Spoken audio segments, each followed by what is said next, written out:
Welcome to Rocktalkers. Today we are joined by the Beast from the East, aka Thom Noble, Garrett Snyder, and Chris Lowe. Brought to you by Piglet.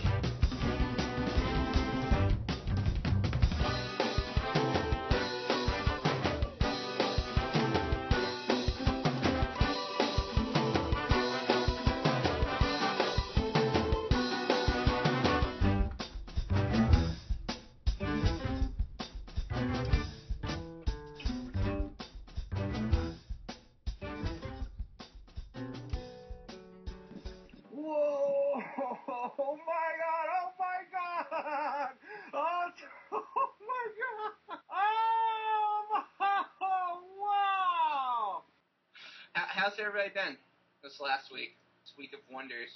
I'm gonna let Carrot take this one. This week of wonders. Dude, I have been like a deflating hot air balloon. Dude, that's wondrous. Yeah, rapidly falling to the earth. What have you guys been listening to? I've been listening to the new Incubus album, If Not Now, When? And it's very, very good. It's a lot different than their other albums, I'll tell you that. That's awesome. They're still alive? Incubus is still alive, huh? Well, still kicking? They're on their fourth drummer, because the other three got struck by lightning. It's the weirdest thing in the world. While playing. Indoor festivals, too. Really weird. I feel like you're trolling me right now, bro. He's not, though. That's the funny thing. Yeah, I wish I was. Dude, seriously, imagine that job interview. They're trying to sit you down, like, okay, we want you to drum for us. By the way, a little side note. You may or may not get struck by lightning. Have you been keeping up with the news lately? No? You haven't heard anything about us? Okay, good. We'll keep it at that. And to answer your question, Thom, I have been listening to my usual stable of podcasts. I've branched out to listen to, Rebel FM, I believe you turned me on to. That was pretty solid. And I've been listening to the Rogan podcast. He does about 3 of them a week, and he has on authors and fighters. He has on stand-up comedians, just a whole plethora of people. Most conspiracy theories are stupid because people want to find the mystery shit. They want to find Bigfoot. I'd recommend checking out the library he's got there. It's just a really good listen. 2.5 hours of talking about just a huge, wide variety of subjects. And also, if you like weed, he talks about that too, which makes me happy. Hell yeah. Musically wise, dude, I have actually been listening to Surfer's Blood. All right, nice. We'll get into that later on. Woo! Okay. What about you, Thom? Oh, I've been listening. I just discovered this band called Electric Six. My buddy turned me on to them. Back in the day, they released a song called Danger, High Voltage. And it is amazing, dude. They got Jack White does the backup vocals for it. And oh my gosh, the bass player is so groovy in this band. And I can't even describe how awesome these guys are. They're almost like a comedic band, too. Like, their subject matter that they sing about, it's pretty cool, but they're real rockin'. They're really talented. Does it remind you of the first time that you heard the Beatles? No, imagine Tenacious D. Like, if the Foo Fighters and Tenacious D had a love child, and Flight of the Conchords and the Killers had a love child, and those two love children met up and had a love child, it would be Electric Six. Holy crap, that sounds fantastic. That is so much fucking, dude. I don't know where to begin. I think we need to make this happen, dude, physically. It would be pretty cool. Beyond music, what else is new with you guys? What have you been thinking about lately? Dude, I decided I'd go and relive my childhood.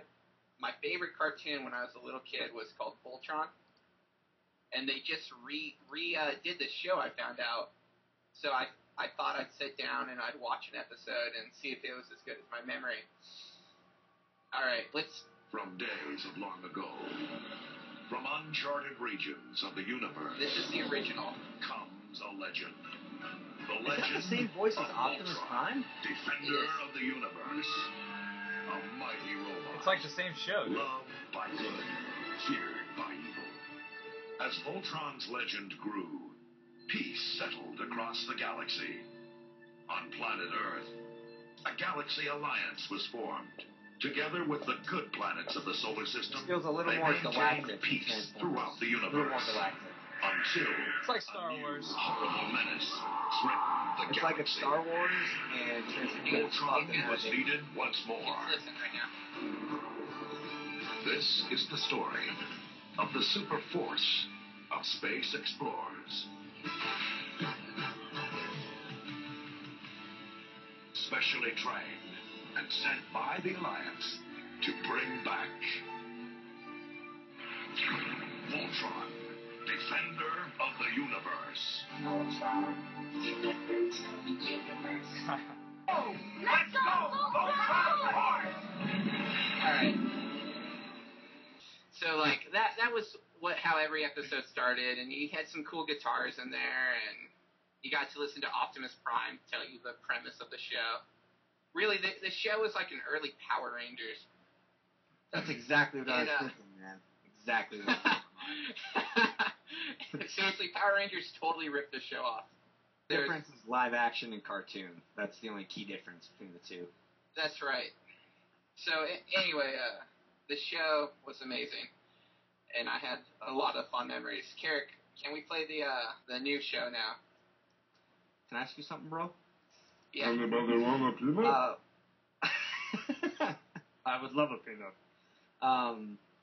I was wondering what made you think to go back and like rewatch it and check it out. Like what instigated that for you to? Oh, I saw an advertisement somewhere that they were redoing the show, and I was just checking out the new show. What's awesome about the intro is that it explains, in every episode, it explains the whole premise of the show. You watch it the first time, you watch a minute of the intro, you know what the fuck's going on. Yep. But not this one.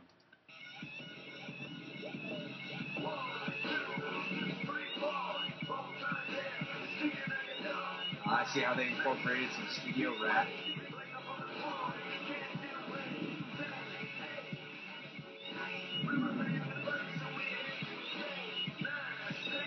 This is the gayest Voltron I've ever seen in my life.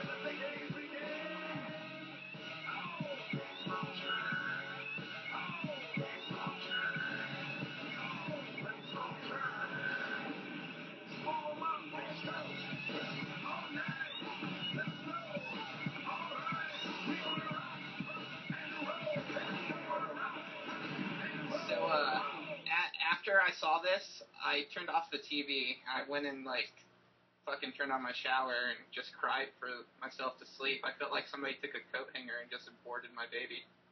I would have Statham kicked my TV, dude. Not gonna lie. I would have Statham kicked it. I was so bummed out. Like, what? The fact that people like this is the reason that, like, there's, like, 1% that controls the country. Because there's so many puppets out there. Let me ask you a question. God, You think there was please. You think there was more or less lightning in that intro than the original intro? Like lightning bolts? I'm still in shock about the song and that whole guitar that they had going. I didn't even notice, like, the animation clearly isn't as good as the original. You're in so much shock because there's so much lightning, dude. All right. You're thunderstruck, dude. You're thunderstruck. That's what the intro should have been. With that, it should have been Optimus Prime talking over the fucking AC/DC's Thunderstruck. That would have made it so much better, dude. If you make that request, we will honor it. But before your president decides, please ask him this. What if we leave? And you're with me. What is with this idea that Hollywood has, or anyone really, of rebooting a franchise? How annoying is that, dude? It's like they're rebooting Scarface coming up here pretty soon. They take an old idea and they try and make it new and resell it, and I think that's offensive. I take offense to that. I'm okay with them rebooting a thing, but I want them to do it good and quality and do the original justice.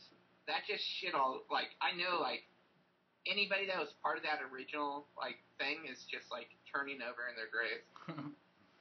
Yeah, like Al Pacino when they reboot Scarface. You know he's going to be sitting there in his mansion going, oh my God, what the hell is going on? Who knows? It might be good. Who knows? But this is clearly a failed attempt at rebooting a show, and it ruined my childhood.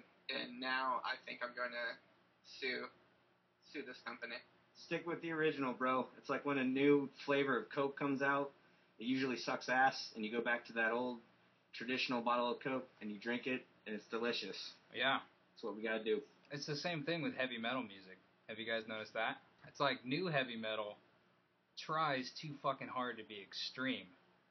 It's like every bit of space between the lowest bass and the highest treble is just crammed.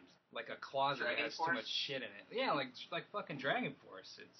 They're incredibly talented, but God, that guy is just nonstop.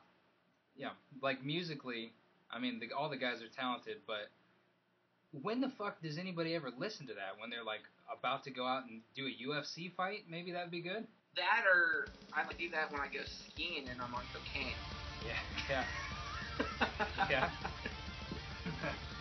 That'd be good, dude. Do a couple rails and then fucking hit the slopes. Dude, hit the snow and then hit the snow, if you know what I'm saying. Hell, I like to party. Do you guys like any new heavy metal bands? Are you guys into that? There's a band called a Monomarth, and they're a Viking metal band. They're like slower and I can't say the word, dude. Melodical? Yes. They got a song on there called Under the North Star. It's pretty darn epic. It's really good. Under the Northern Star. That's a pretty cool ass name. I gotta admit. Yeah, and it's really slow, and they're like the only new metal band though that I can get into. How are the lyrics? Can you understand them? Yeah, I can understand what he's saying. So he's speaking English? I mean, he's a big Viking guy. Yeah, they're from like Norway or Sweden. I think I am musically stagnant. I know it. I stick with what I like. I'm essentially a 60s and 70s music kind of guy. I just feel that back then there was a true soul and a true purpose to the music, and everything else out there essentially doesn't really touch me. You know, there's exceptions to the rule. AC/DC, you know, in the 80s, Metallica in the 80s, pretty much the 90s, all around blue, except for a couple bands like Sublime, stuff like that. I mean, most of the stuff out there I just feel is kind of just cranked out. Sure Third Eye Blind? Chris, I thought for sure you were going to say it in the 90s, Third Eye Blind. Yeah. Third Eye Blind is the best heavy metal around, dude, in the 90s. Those guys trash. I love Stained, bro. I love Stained. Now that we're here, we're so far away. We're so far away. All right, what about old heavy metal? Can you guys think of any bands you dig? You said Metallica, like, which is I old. consider, like, Dio, and, God, that was Rainbow in the Dark, dude. That's fucking heavy metal, dude. It's tough without being on fucking steroids and, like, injecting your cock with fucking cocaine, dude, and just, you know, trying to take it over the top. Yeah, I mean, what's the super famous band that always uses the skeleton figures? I can't think of the fucking name, but I love them. Yes, Iron Maiden, dude. Huge Iron Maiden fan. I can tell, dude. What the fuck's that band's name with the skeletons? I love those guys, dude. I fucking love them. Doesn't get any better. Hell yeah. Yeah, dude. Iron Maiden could be one of the. They're definitely my top 5, maybe top 3 all-time greatest metal bands. Dude, what's that ride at Disneyland, dude, with all the pirates and they're like chasing around the chicks and there's gold? I can't remember the fucking name, but Peter Pan. Dude, that's the Matterhorn. I'm pretty sure. It's Roger Rabbit's Crazy Taxi Ride, right? That's what you're talking about? Magic Carpet Ride, bro. That's on the... Yeah? Okay. Got it. It's good. I like it. All right. You know what? My point is... I think there should be a new category for the newer heavy metal bands. It shouldn't be heavy metal, dude. It should be... I think they should just call it extreme. Extreme or... I think they call it death metal, dude. Death metal's a little bit different than, like, say, Dragon Force. Death metal can... I don't know. It can be a couple different things. There's, like, doom metal. There's drone metal. There's thrash metal. Why do we have to have so many genres? God damn it. It's not a genre, bro. It's a subgenre. It's like a species and a subspecies. You got lizards, and then you got all kinds of different lizards, and then Donnie, you're out of your element. It breaks down to this giant pyramid where it gets so convoluted. You're lecturing the fucking Spider King right now, dude. What do you want to do? Huh? Sorry, bro. What do you want to do? It's like felines and ocelots, dude. Bobcats, More feral ocelots, cats, Maine snow Coons, leopards. feline domesticus. I'm kind of flabbergasted when you say things like that. It's weird. That was my point. My point is I think old school is much easier to listen to. And it's like more, you can listen to it in different situations as opposed to, it's either you're going out for a UFC fight, you're doing cocaine while you're skiing, or you're getting psyched up to go fucking kill somebody, dude. It's like, can't we just, like, you know, enjoy and relax, you know? Just have a nice, relaxing old school metal night. Maybe a nice dinner and a nice TV show. Why can't we do that? I never like can associate relaxing with metal, but definitely party, dude. You can party with old school metal and have a good time. I feel like partying with new school, you just something's gonna end up hurt, dude. Dude, Too intense. That's a good point. Get cut. That's a great point. I think depending on what kind of drug you're doing, that will associate what kind of heavy metal you should be listening to. If you're doing weed, Drugs, huh? yeah. If you're just smoking weed, dude, you should be listening to like Black Sabbath or something chill like that. But if you're doing rails of Drano, you should probably be listening to Dragon new Force. metal. Yeah. Yeah, because if you're doing Drano, dude, you're gonna die anyway. So you Might as well die listening to shitty music. If you're doing coke, I think probably you should graduate to Judas Priest. Now, what about meatloaf, dude? What drug would go good with meatloaf? I'd have to say a nice burgundy wine. I would say a Thanksgiving dinner. The fucking that chemical in the turkey, dude, would go good with fucking meatloaf. That's what I'm saying. Yeah, dude. We should have a tryptophan dimethyltryptamine party, dude. Fucking turkey and DMT. What do you guys say? I like it. What would you listen to with that? Your ears would not work anymore, my friend. Really? Tell me about it. On DMT, you can't really concentrate on the world around you, right? It's quite the opposite. It's far more encompassing to the point where so many senses are hitting you at one time that it's all just one big, giant, flowing experience. There's no discerning between one thing or the other. And do you remember most of it? Oh, do you want me to explain DMT? Yeah. Yeah, you're DMT. Okay, well, DMT is a highly psychoactive and psychedelic compound that's produced in what is thought to be the pineal gland. It's a gland that is, in all humans, it's somewhere in the middle of the brain. I couldn't tell you exactly where. But in reptiles, it's actually the third eye. Reptiles have a pineal gland. Yeah, a pineal gland in reptiles actually has a lens and a retina. So it literally is a third eye. In humans, it doesn't. But what happens is science has proven that DMT releases in high doses at birth, at death, and in high levels of REM sleep. So it's essentially a chemical that's present in most living beings and in a lot of plants. And the shamans in the Amazon actually create a brew. And what happened was, it's an interesting story. You look at all the millions upon millions of species of plants in the Amazon, and you look at a specific bark that is in the Amazon, and it contains DMT. But the problem is that DMT can't be broken down by your stomach. There's something called an MOAI inhibitor, and essentially what it is it's a chemical that keeps DMT from activating in your system and completely taking over. And somehow the shamans found a leaf in the Amazon that basically inhibited the MAOI or whatever the fucking acronym is. So they found a leaf that inhibited that inhibitor.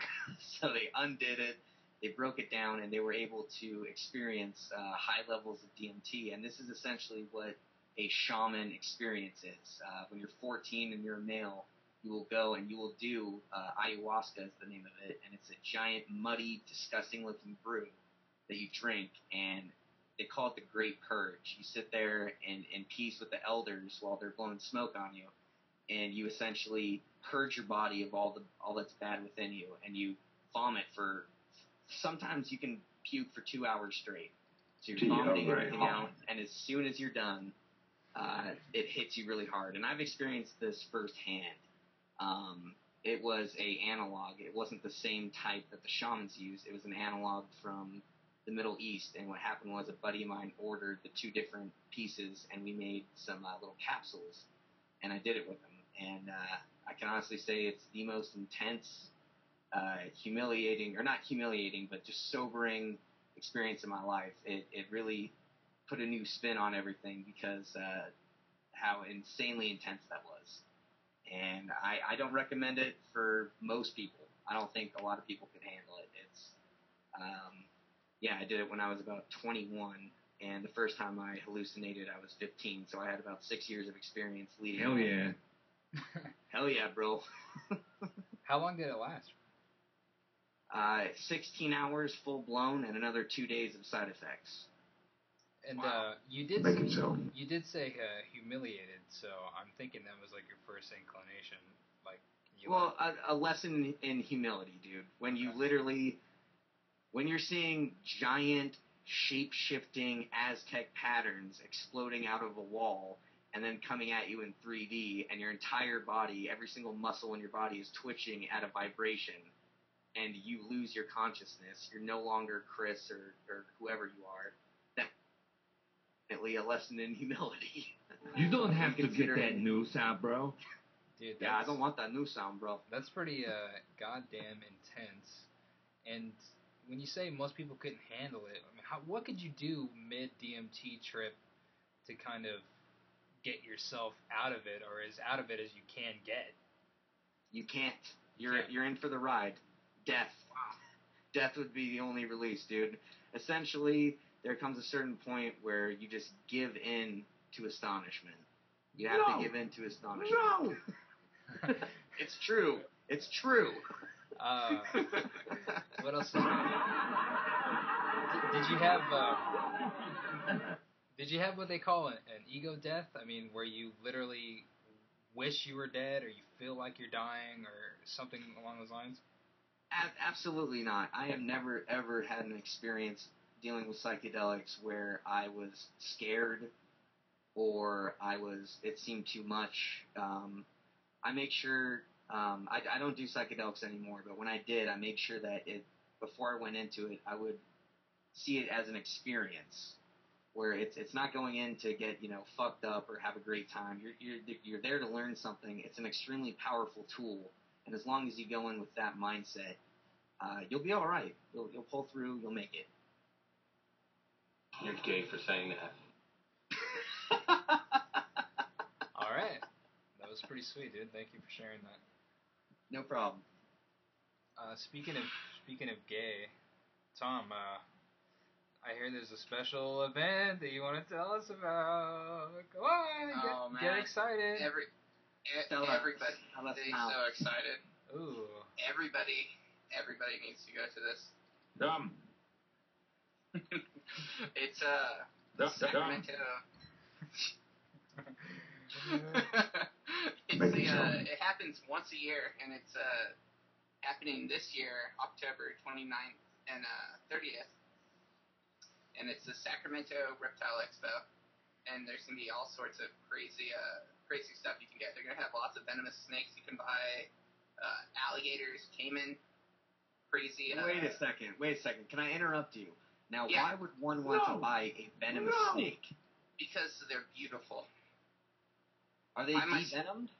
Please tell me they're devenomed. You can't you can milk a snake for a little while, but they're gonna get the venom back, and you might not even get all the venom out. You're gonna have they call them hot, and you're gonna have them. Like, I mean, if you're stupid enough to own one of those, just don't be drunk and take if you're gonna own a venomous animal. I think I would just go ahead and avoid owning one, period, simply for the fact that I don't own a giant motorbike. You know what I mean? You can buy a fucking huge motorcycle that goes 150 miles an hour, and you can carve in and out of traffic, and it might be fun, but I just avoid that by not doing it. Yeah, but when you're home, you can't really be riding on your motorcycle.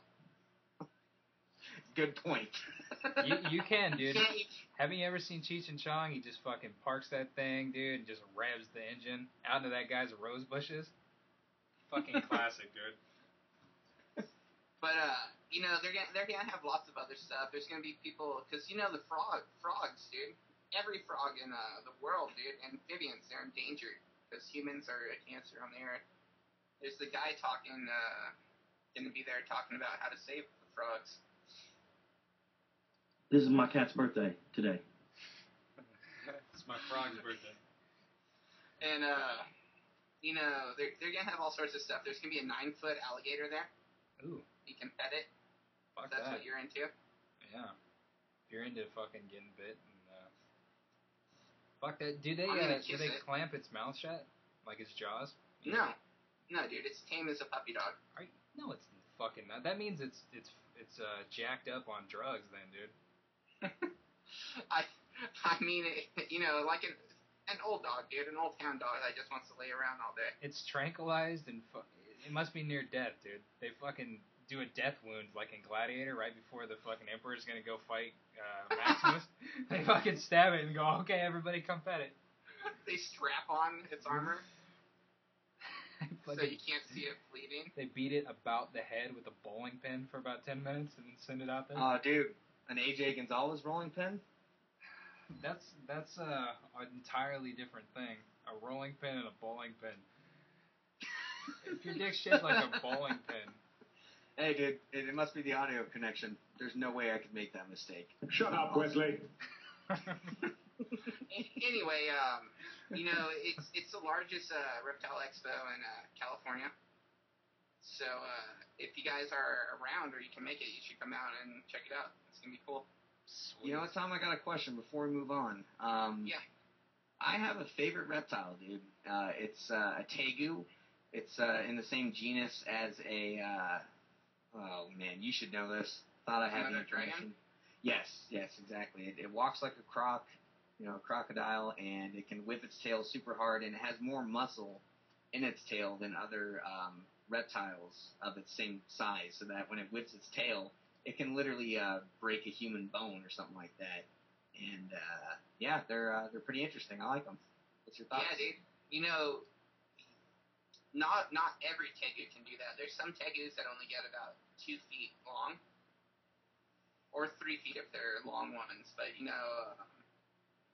they're if you handle them and you train the tegu correctly, dude, they're seriously they're chill. They're like having a cat around the house. Just a giant They like 3-foot getting long petted. lizard, just hanging out. Yeah, they're cool, dude. It says you can feed them dog food. Yeah, you can. Just don't give them dairy, dude, because they lack the ability to digest lactose. Just remember that. So Carrick, who would win in a fight, an ocelot or a full-grown Peruvian 5.5-foot long tegu? Well, it depends. If it was a pregnant ocelot, they would both lose because the tegu would take it down, but it would digest milk, lactose, which would cause it to die because it's not a mammal. It's science, dude. So it sounds like science. It's definitely a tie, dude. Good day, sir. I'm gonna look for Emperor Scorpion while I'm there. Just because I don't have any scorpions. I want. Now, can I be honest with you, bro? What's the pussy like at reptile conventions? When you're going out there, what are the girls like out there? I mean, they're like redheads, dude. They're either hit or miss, and there's a lot of hits. Just not. So what you're saying is you're going to get laid at a reptile convention. Not just once, but at least 3 times. Yeah. I like it, brother. I like it. Yeah. By a couple misses and maybe 1 hit. That's all it takes. I like it. Well, speaking of large bodies containing little things that are going to be hitting against each other, bumping uglies and whatnot, Chris, tell us about this large particle collider. I want to talk about it. Well, Carrick, it's an interesting thing. It's a science experiment by scientists. Basically, yeah, it is. It's a giant science experiment by scientists. They're essentially taking this giant track underground. They built this underground facility that wraps around in a circle, What they do is they send matter in opposite directions and speed them up and then collide them. And what they're doing with this is they're hoping to essentially prove a couple different things. How hot was the universe when the Big Bang happened? Because if you can reproduce, those variables, then you can prove that. Mm-hmm. Also, if you collided two particles, you have a starting mass and an end mass. And if the end mass is lighter than the starting mass, it proves that there's other dimensions. So technically, there's a lot of tests that they're doing, and they've actually created little mini black holes that, for fractions of a second, there will be a black hole, and then it disappears. So I personally don't support this. I think just the fact that we're doing this right now is pretty scary, and I don't know why we're doing it. Chris, yeah. Okay. Are they making these mini black holes here on Earth? Yeah, this is, they have one in Long Beach. It's an 11-mile particle collider, and then they have one in Switzerland, and I'm not sure the length on that one. No! It's true, Carrick. It's true. Stop crying. I heard that they made antimatter. They were able to produce it, and they were able to keep it in, like, stasis, but only for a short amount of time, but they were able to prove that antimatter exists. Well, how do you contain antimatter within matter? That's the argument. Well, that's why it dissipates. But they had used some sort of they created like a vacuum, kind of like the way antimatter theoretically would exist in space, in a vacuum. They were able to recreate that, but they can only do it for such a short time because, as you say, you can't hang on to antimatter and matter, or vice versa. And this will take us to the third planet? Well, here's the thing with the particle collider. It's kind of like when we blew up the first nuclear bomb. There was a general consensus between scientists that when we lit off that first nuke, they didn't know if it was going to stop. They literally did not know that it wouldn't just keep on going. There was a theory going around that it may just keep on going, and they did it anyways. And that's what I don't like. Huh? Isn't this America? We're not talking Americans, we're talking Nazis, dude.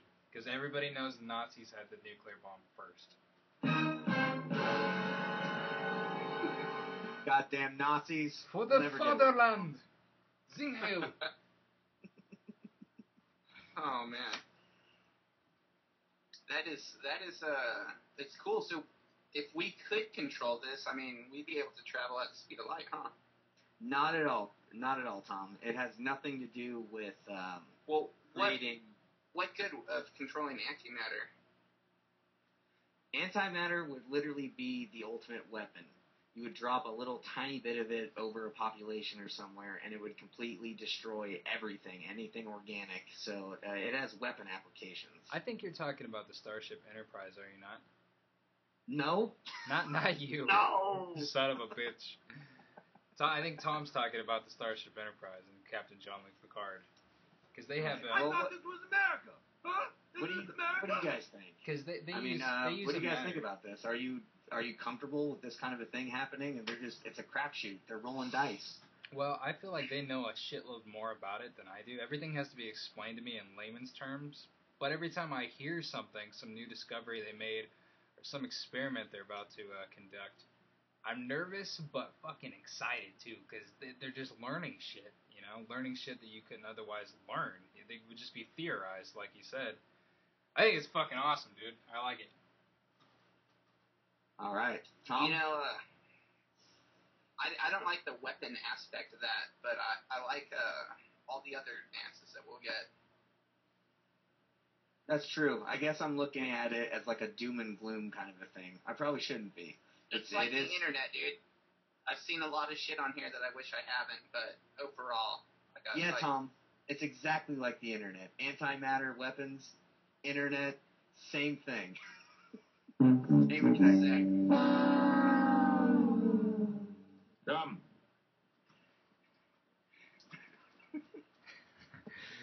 Yeah, physics, dude. Same thing as YouTube comments.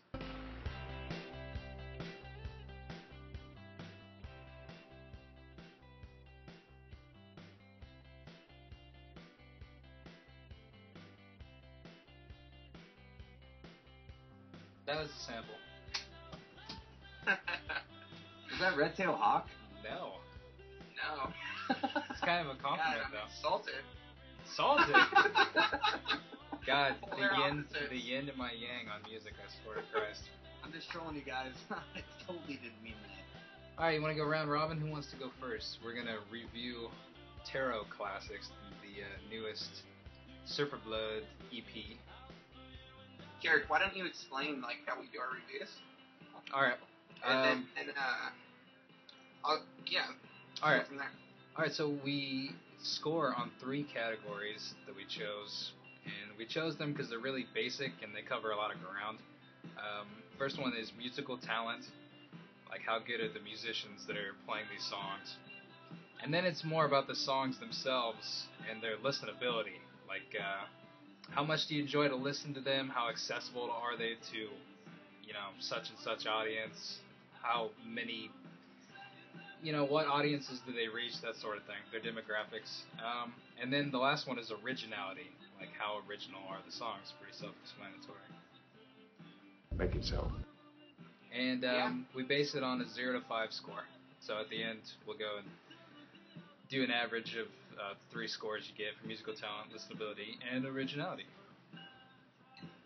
So essentially, you're asking me to do math. No, I'll do the math for you. All right, perfect. You just give me a number. Okay, so their talent, dude, these guys are excellent. They're gonna get better, but compared to their first album, I really like their sound, and they totally got a beach sound and a surfer sound, which that's funny because their band's name is Surfer Blood. What did you think, dude? Who are you talking to? Are you talking to your Jimmy, dude? And what the fuck is it with you? Hey, PP, what did you think of this? Okay, so what'd you give it, Tom? What was your number on musical talent? 4? So I gave them a 4 out of 5. Okay. And then listenability on this, it's good, but it's not catchy. I'm gonna give them a 3. 3, okay. 3's pretty good. As far as listenability, 3 on our little list is catchy tunes. Would probably recommend it to a friend. I would recommend them, and the more that I've listened to it, the more it's grown on me. Yeah. Like the first time I heard it, I thought it was actually kind of generic, which brings us out to our originality. But the more I've listened to it, it's actually different, and it's pretty good. Which I'm gonna give them another 3. Give them a 3 on that. Okay. On originality, our 3 scale is good, solid album. I've heard 1 or 2 bands like this. Yeah, so go ahead and give it a 3. I forgot to mention, if you want to do halves, like 4.5, 3.5, 2.5. I like the half system. I'm definitely going to do the half point system. I think that makes for a more organic. Yeah. Well, Surfer Blood, you've already been reviewed by me, but next, you guys are going to get hampered because I didn't realize that we're doing halves, and I'm not going to change my review now. You're not going to stay the course, Tom. We'll stay the course. Carrick, right. You're up, buddy. All right. Well. Wait. All right. So overall, out of the album, I give them a 3.3 out of 5. All right. Tom's review is 3.3 out of 5. That's pretty good. All right. Let's see. As far as musical talents, I gave them a 3 because I think that the more I listen to it and listen to the 2 guitars, the 2 guitars kind of like walking that tightrope on the track together is really badass. I really like it, and it's really melodic. So I gave them a 3 for being good musicians, just all around. The drums are good. The keyboard and the synth, I really dig. It kind of, it's like it holds the band up really well. It's like kind of like their backbone. So I gave them a 3 on that. Listenability, I actually gave them a 3.5 because I put them in between. I could listen to this over and over again until I get tired of it, which I'm currently trying to do. And it's very catchy, especially I'm Not Ready, which is the first track we heard a second ago. I like how the singer kind of goes between yelling and singing melodically, and he's definitely not afraid to go a little falsetto, and he doesn't make it sound gay like the Bee Gees. He makes it sound pretty damn cool. So I gave him a 3.5 on listenability. Originality, again, I went with the half system. I thought it was a good album, but I think that they did a lot of borrowing. I could hear a lot of their influences, which isn't a bad thing. But I just heard a lot of shit like it, especially the song Miranda, their second song on the album. It just reminded me of a lot of other stuff. I definitely thought I'm Not Ready was the best song on the album. So I gave him a 2.5 on that. One thing I do want to mention though is I loved how the songs bled into the next song, like Pink Floyd's Dark Side of the Moon. I don't know. That's what I wanted to mention myself, Garrick. How their third song on the album, Voyager Reprise. Yeah. How Miranda, like in Voyager Reprise, it's almost like one song, and yeah, it like Voyager, when that song like first played, that song totally grabbed my attention, and I stopped what I was doing and I listened to that song. They did an amazing job on keeping a steady flow going. Yeah, it's great. It's like they almost wanted to add or have that all one song, like you said, but they just chose a good place right in the middle where they're like, okay, we can definitely cut the chapter here. We'll just make this 2 chapters. That way, depending on which one you want to listen to. Dude, did you get this when you were listening to it? I put down that it had a modern English, Stop the World and Melt With You. It sounded a lot like that song. Yeah, I could not, how he was singing that, like how he did the lyrics, right? Yeah. Yeah, I couldn't remember, I'm like, dude, I've heard this before. And, yeah. that is exactly the melody of his vocals. You know, it's totally, funny. Yeah. I actually thought that was a Cure he changed song. it up a little bit. Yeah, I thought Stop the World and Melt With You was a Cure song until I looked it up, because I was like, dude, I'll stop the world and melt with you. I was like, I need to look that up, and I was like, oh my god, it's modern English. Totally different band. You know it's getting better all the time. Exactly. It's funny that I always thought that was a Cure song also. Well, listen to how curious this shit is right here. Especially when he starts singing.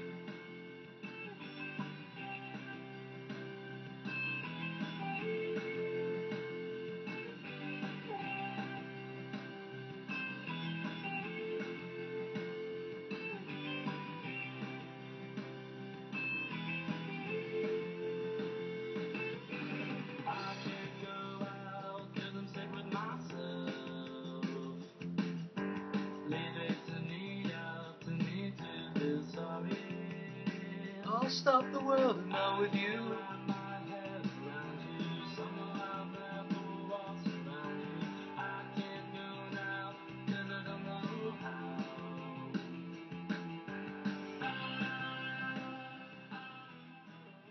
What'd you think of the bass line in this, dude? Dude, I think their bass player is pretty rockin'.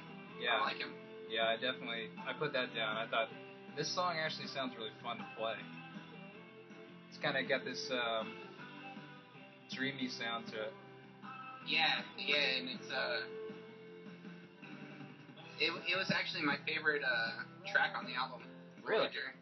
Okay. Yeah. I like this synth line here too. This is badass. Oh shit, I went right past it.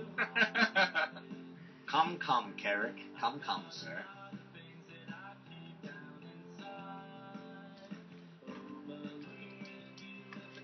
Hold on, let me get my average together. I didn't get as prepared as Thom did on the fucking average part of it. Can you do me a favor and scroll up so I can see the, the options? Yeah. Thank you, sir.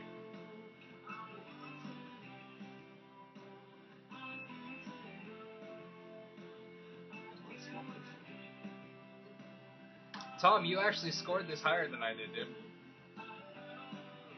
That's interesting. I thought for sure that you were going to score it higher than me. What did you score? I got an even 3. Alright, so I'm going to add that to, so we're sitting at a 6.3 right now, and then we'll average it down once Chris gets involved.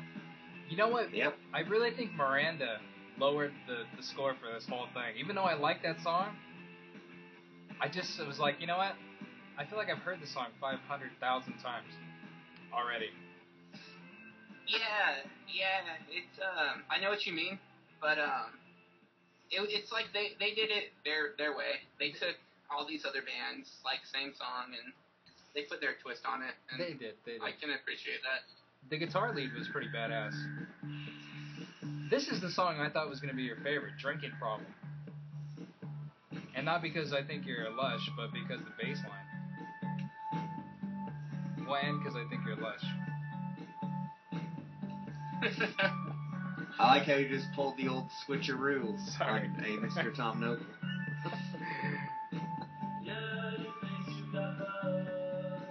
It's very Vampire Weekend.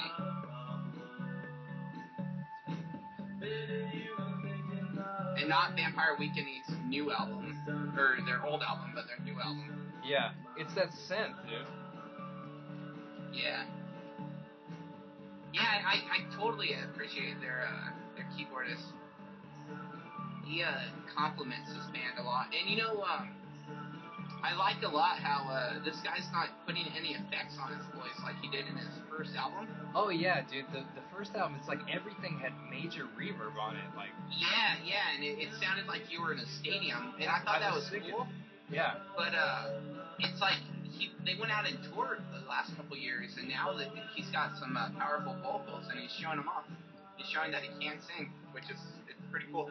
I agree. I was kind of thinking about that today. I wonder if a lot of bands, like including ourselves, do that on their first albums. They double the vocal parts. They put a lot of reverb on stuff. It's kind of like the band's a tightrope walker, and like the reverb is like a net. You know, it's like a safety net for you. But as you get better and shit, you're less worried. You just want to show off like what you got, not in a bad way, in a good way. You know, I don't think that we ever had that issue though, because you're a damn good singer. Well, thanks. I did a lot of reverb and shit just because I didn't know how the hell I was supposed to sound. You know, I think that's something that singers encounter. Thank you. It's fun. Oh, thank you. Oh, thanks, bro. I do have a beautiful singing voice. I don't know how I'm supposed to sound. Every day I try to sound a little bit different the way I talk. Yeah, you know, I still don't think we know what we're gonna do, but we'll see. We'll see what happens with the next album. Anyway, so let's get to Chris's review. Oh my God, I'm so happy we're here together, the three of us. Yes, Chris. Ocelot Nation. Activate. Make it so. All right, so if I could go ahead and just get that, yeah, there we go. So I guess I'll just give you guys, first off, my overall review. Okay, 1 second. Go ahead. Got it. Out of the 4 songs, I'm Not Ready and Miranda did not impress me that much. I really just didn't feel much about it. It was okay. I'm indifferent. It's not good or bad to me. Voyager Reprise and Drinking Problem kind of kicked it up a notch. I enjoyed what they did. I'm not a musician, so a lot of subtle things that you guys see and can, pick apart, I can't really do that. I've never really played music, but, I definitely like those ones a lot more than the first 2. So, what's your overall? Well, we got to add it up. Musical talent, I would give them a 3.5. Okay, 3.5. Okay, Sweet. That's a good score. That's in between excellent and good. Yeah. That means fabulous. That does not mean fabulous. It means marvelous. That's some fabulous. That's some fabulous playing. All right. Okay. So listenability, I would say if I'm in the right mood, I might listen to this again. If I'm in the right mood, okay. Okay. And originality, I would give them. I'd give them a. Strict talking to? I'd give them a 2.5. 2.5 all right. So you've obviously heard lots of bands like Surfer Blood. I feel like I've heard this kind of stuff before. Yes, I couldn't give you any specific examples, but yeah. All right. So that's a total of, what are we looking at? 7.5. 7.5. No, 8. That's an 8. Yeah. Never mind. 8 exactly? Yeah. 8 divided by 3. You gave it a 2.6.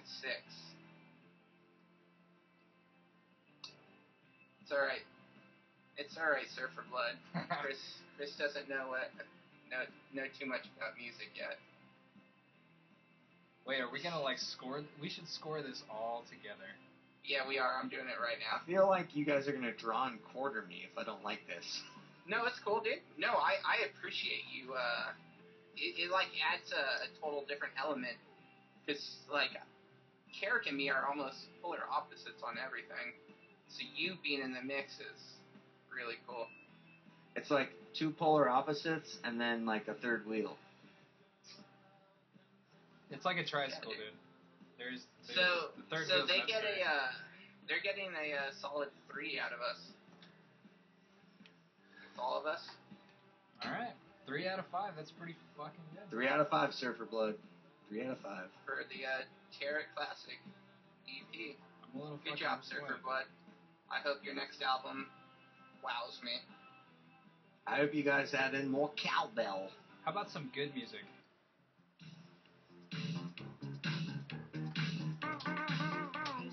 Yeah, solid 5 here, baby. That's what I'm talking about. Let's get it. 2 of hearts. Oh, God, I want this played at my funeral and my wedding, dude. One time I was doing coke off of a stripper's ass, and I was listening to the song. Just want you guys to know that. It elicits memories. That's when we first met, dude. I was the stripper.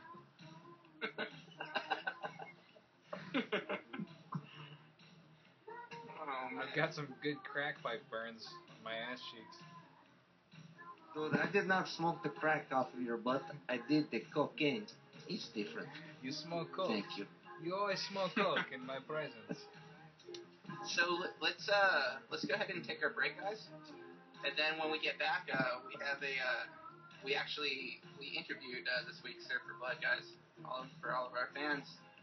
So hell yeah.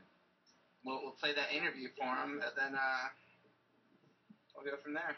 It's exciting stuff, Pig Blimp World. It's exciting stuff. All right. All right. Okay, bye. My body's burning, so come on, heed my desire. Come on, 2 of hearts, 2 hearts that beat as one. 2 of hearts, I need you, 2 of hearts, 2 hearts that beat as one. So today we have John Paul Pitts from the band Surfer Blood. How are you doing today? Doing good, man. I've been really looking forward to this phone call, Tom. Dude, that is wonderful. That is wonderful. I'm doing wonderful myself. You guys have gone about your career a little backwards. And by backwards, I mean that you made your first album, and then you made an EP. How did that come to be? Well, we're on tour, and, we really couldn't get our shit together enough to come out with a full LP. And we got the record company breathing up our butts, throwing around the big boy pants, and those are chafing my legs a little bit, so figured we'd satisfy both everybody and ourselves and just come out with an EP. You down with OPP? Yeah. Did you guys ever think that you'd take off the way that you have? Oh, fuck yeah. I mean, I know that we're an incredible group of musicians, first off, but I'm an incredibly good-looking man. I mean, once you got my face on a poster, and you can hear my voice through the stereo I knew, man. That's cool. How do you feel about all the rumors that you guys are ripping off Vampire Weekend? Well, there's actually like a really interesting story that I think like the world needs to hear, because I don't think it's gone public yet. You know, what makes it interesting is that I'm involved in the story. But yeah, because if it was just, you know, Vampire Weekend, I mean, that'd be pretty fucking boring. Jesus. What an interesting, Yeah, their singer, Ezra. That dude, like, broke into my studio apartment that I share with my roommate. And, he got underneath my bunk bed, and he totally stole, like, 3 college-ruled spiral notebooks of lyrics and tablature that I have. And boom, like, 3 months later, you have Vampire Weekend's first CD. You're saying that Vampire Weekend stole their first album is Surfer Blood work. Well, dude, is there any doubt? I mean, their first album rocks. Those guys are like talented hacks, man. Like, they're thieves. Well, I say those guys, but I just mean Ezra. Like, particularly Ezra. That guy's not even good looking, man. Those are big words. We're getting off track here. You guys have gone through Europe now. You've gone all over the U.S. What do you prefer? Oh my gosh, I totally prefer Europe. I mean, because we are all such, I am like such a good looking dude that like when I get off the plane over there, I feel like a movie star, man, because I just have like this jet lag look, and like people see me like guys and girls and women and pets, and they just flock to me, man. I'm like Moses when I get off the plane over in Europe. I kind of feel like a movie star. Like I totally look like a movie star. It's kind of like going to Japan, like as a 6'9" black guy. Except for like, I'm better looking than that. What's your favorite gig that you've ever done? My favorite gig was probably when we played over for the Queen of England. We played at Buckingham Palace. Played for the Queen of England? Oh yeah, Surfer Blood's played over there twice, man, in Buckingham Palace for her. Like, we started to play a song, and seriously, like 12 seconds into it, you know, she pulled me aside and she told the guards, like, to kick the other guys out of the band, and she wanted, like, a private audience with me. And so she requested that I wear only Prince Charles' robe. So, like, I had his robe and his slippers. The only thing that sucked about it, man, is, like, the robe really rode up, like, up my butt. It comes like a really short kimono for girls. So that was a little uncomfortable. It was kind of chafing. Like, I didn't have any underwear on. What was the worst gig that you've ever had? Oh, man, hands down, the worst gig we ever played was out in Thailand. We played for this, like, lady boy festival thing. And there's all these guys that are dressed up like girls, and they have like surgeries, and they have like tucks and nips and little things like that, so you can't tell that they're a dude. And we were up there playing. We like opened the show, you know, and I was introducing all these people in English. What happened? Right as I'm giving them like the cue to come on stage, like this little Thai guy comes up from behind me, guy or girl, I don't know. I have a weird thing where I can't tell guys or girls apart.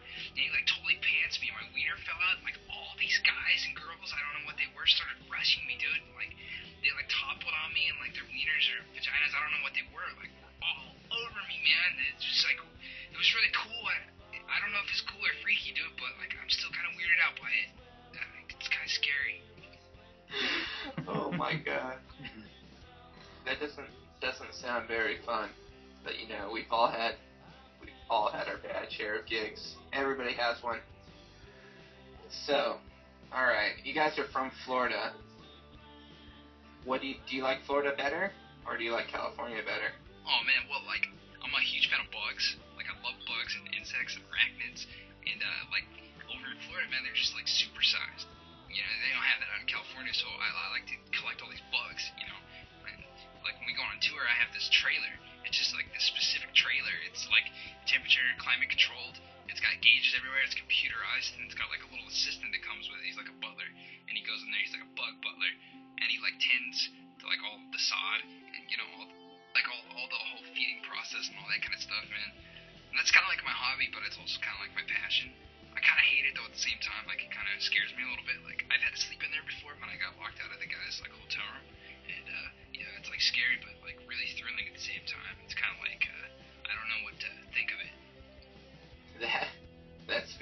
interesting. You know, it's funny that you say that because at the Thick Limb Studios we have a tarantula. Oh man, like tarantulas are hands down my favorite arachnids. You know, how about this, man? I'll make you a deal. Like I've been carrying around like the Ace of Cups and like the Hierophant and the Lovers and like the Hangman tarot cards, and I've been signing them for people that I trade stuff for. She's not for sale. Oh, wizard. All right, let's get back on track here. So Tarot Classics, you guys got artists that contributed to the remixes, including Connor Henwick from the drums and Peggy Wang of the Pan Sabine in the Beating Pure Heart. I knew you were gonna have trouble saying it, so I just went ahead and did it for you. How was it? How was it playing with him? They did a pretty good job, but it probably would have been better. It could have been a lot better if they just would have let me do those two parts myself. I do gotta hand it to Peggy.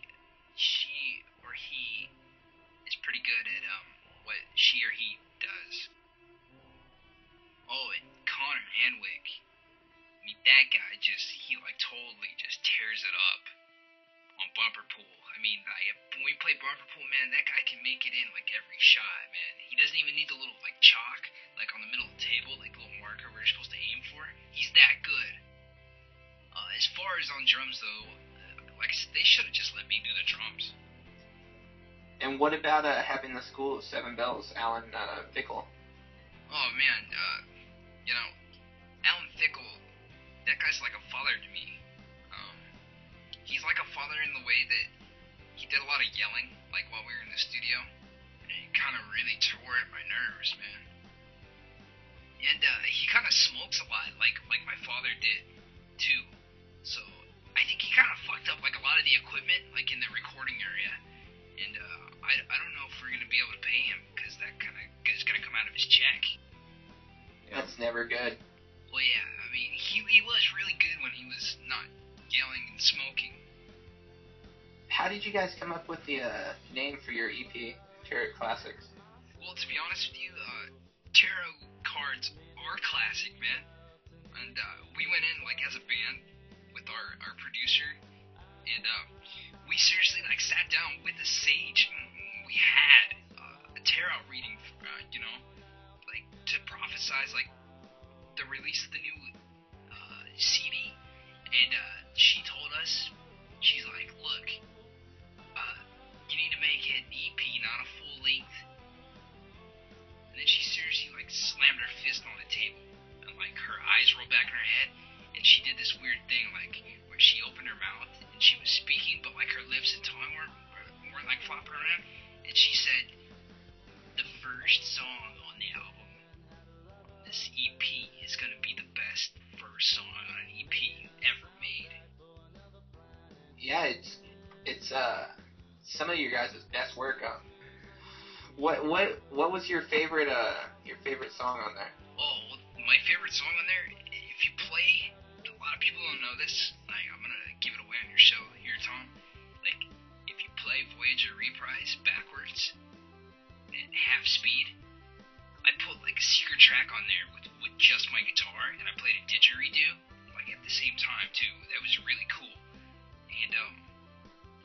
And then right when you think couldn't get any better, I start playing castanets with my feet, dude, and I start clicking them together, and I'm kind of dancing. I'm playing the didgeridoo, and I'm playing the guitar. And there was this piece of wood behind me on this wall, and I just started banging my back of my head into it. So it has this real percussive rhythm track to it, because I don't ever need a metronome. And I've been told, man, by the two people I've told, seriously, I should have just released this as 4 different tracks, and it would have been, seriously, it would have lived up to the prophecy that we got from tarot card reading. It would have been the best first song, best second song, best third song, best fourth song, all together, both. You put both those things together, it would have been the best EP ever. And it's because John Paul Pitts is fucking phenomenal. The way that you got the flow from the tracks, just from song to song, it's just amazing. Especially Miranda, how Miranda flows into Voyager Reprise. It reminds me of Dark Side of the Moon by Pink Floyd. Yeah, man. I never heard Dark Side of the Moon personally. Like, I've just read reviews of it, and I think that their singer, David Gilmour, I think he goes to the same shaman/sage that we go to, and I think he gets tarot card readings from the same dude/girl. I don't really know if it's a guy or a girl. I have a problem with that, identifying sexes. For a long time, I wasn't sure what I was, so like I had a real problem figuring out what to tell people. Like, you know, I'm Mr. or Mrs. Paul Pitts. When can we expect your new LP? Not sure exactly what you just asked me there. That's a full album. What? I seriously gotta get those notebooks back from Werewolf Weekend, man, because, like I said, Ezra took my greatest masterpieces. I mean, once I get my scriptures back, man, that's what I call them in those spiral rolled notebooks, and get like a couple of those back, ones that Werewolf Weekend hasn't taken and turned into, you know, blockbuster albums, and then I'm thinking, what is it, 2011? Well, like January, we could, 2012, man, we could have a new album. That's very exciting. I hope you have fun doing your tour right now, and I'm really looking forward to the new album. Yeah, man, thank you very much. Like, I just want to let you guys know you should put a picture of me and, like, some of my lyrics and stuff up on the website. Oh, my God, you guys should get so many hits off that, because I'm a really good-looking man. Thank you, John. Do you mind if we call you JPP? Yeah, you can call me JPP. Not JPP.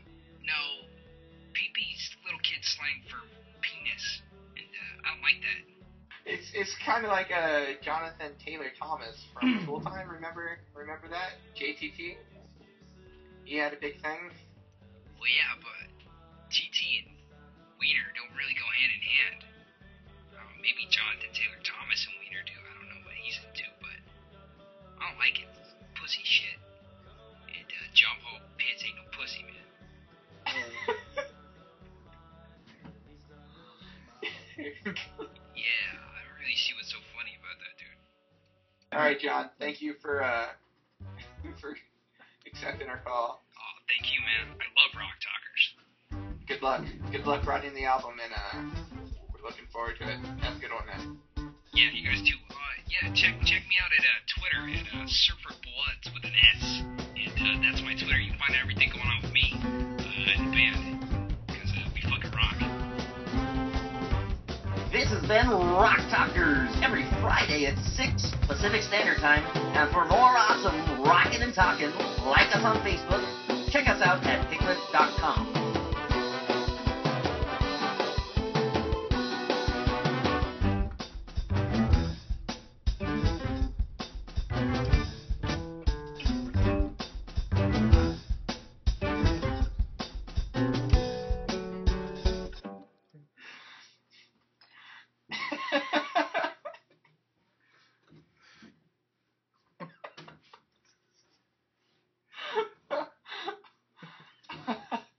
Oh my God.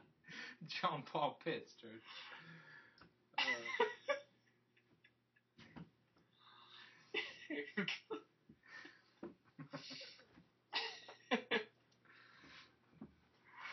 JPP.